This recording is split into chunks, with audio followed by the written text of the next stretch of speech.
ये कहानी रात के सफर और एक सुनसान हाईवे के बारे में है। इसे ध्यान से सुनिए। NH-33 का वो आखिरी सफर। स्थान रांची जमशेदपुर हाईवे NH-33, जिसे भारत के सबसे डरावने हाईवेज में से एक माना जाता है। समय रात के 2:15। ये कहानी विक्रम की है, जो एक मेडिकल रिप्रेजेंटेटिव था। उसे अक्सर काम के सिलसिले में रात में ड्राइविंग करनी पड़ती थी। विक्रम को भूतों पर विश्वास नहीं था, लेकिन उस रात जो हुआ उसने उसकी सोच बदल दी। कोहरे वाली रात, दिसंबर की ठंड थी। विक्रम अपनी मारुति कार से जमशेदपुर से रांची वापस लौट रहा था। हाईवे बिल्कुल खाली था। चारों तरफ घने जंगल और पहाड़ थे। कोहरा इतना घना था कि कार की हेडलाइट्स भी मुश्किल से 10 फीट आगे देख पा रही थीं। गाड़ी में बज रहा पुराना गाना अचानक बंद हो गया और रेडियो पर सूं सूं स्टैटिक की आवाज आने लगी। विक्रम ने झुंझलाकर रेडियो बंद कर दिया। अब सिर्फ गाड़ी के इंजन की आवाज थी। अचानक उसे सड़क के किनारे एक सफेद साड़ी पहनी हुई औरत खड़ी दिखाई दी।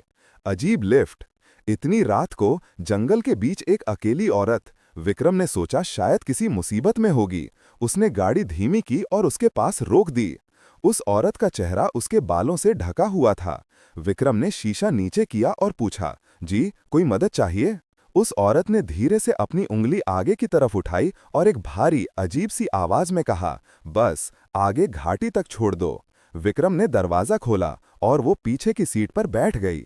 जैसे ही वो गाड़ी में बैठी, कार के अंदर का तापमान अचानक गिर गया। इतनी ठंड लगने लगी कि विक्रम के हाथ कांपने लगे। गाड़ी के अंदर सड़े हुए फूलों जैसी अजीब सी बदबू फैल गई। पीछे देखने की गलती। विक्रम ने गाड़ी आगे बढ़ाई। उसने रियर व्यू मिरर में पीछे देखा। वो औरत एकदम बुत बनकर बैठी थी, न हिल रही थी न डुल रही थी। विक्रम ने डरते हुए पूछा, आप इतनी रात को यहाँ क्या कर रही थीं? कोई जवाब नहीं आया। फिर विक्रम की नजर उसके पैरों पर पड़ी। कार के अंदर अंधेरा था, लेकिन जब बाहर से एक स्ट्रीट लाइट की हल्की रोशनी अंदर आई तो विक्रम का खून जम गया। उस औरत के पैर उल्टे थे। विक्रम का दिल जोर जोर से धड़कने लगा। उसका गला सूख गया। उसने ब्रेक पर पैर रखा ही था कि अचानक पीछे से उस औरत ने विक्रम के कंधे पर हाथ रखा। उसका हाथ बर्फ जैसा ठंडा था। उसने विक्रम के कान के पास फुसफुसाते हुए कहा, गाड़ी रोको मत, वरना तुम भी मेरे साथ रह जाओगे। गायब सवारी। विक्रम ने डर के मारे एक्सेलरेटर पर पैर दबा दिया। गाड़ी 100 की स्पीड से भागने लगी। वो बस भगवान का नाम ले रहा था।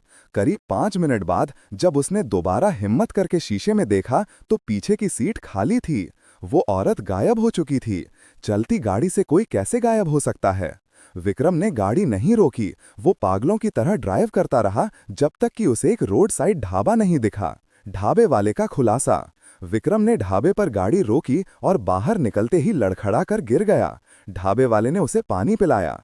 विक्रम ने जब अपनी आप बीती बताई तो ढाबे वाला गंभीर हो गया। उसने कहा, साहब आप किस्मत वाले हैं जो बच गए। उस घाटी में 5 साल पहले एक एक्सीडेंट हुआ था। एक दुल्हन की गाड़ी खाई में गिर गई थी और उसकी मौत हो गई थी। वो अक्सर वहां लोगों से लिफ्ट मांगती है। जिन्होंने गाड़ी रोकी और उसे लिफ्ट नहीं दी, वो आज तक कभी घर नहीं पहुंचे। विक्रम ने अपनी कार की पिछली सीट की तरफ देखा। वहां सीट पर कीचड़ से सने हुए 2 पैरों के निशान थे, जो उल्टे थे। चेतावनी, वार्निंग। कहते हैं कि अगर रात को सुनसान हाईवे पर कोई अजनबी लिफ्ट मांगे तो गाड़ी की रफ्तार बढ़ा लेनी चाहिए, रोकनी नहीं चाहिए।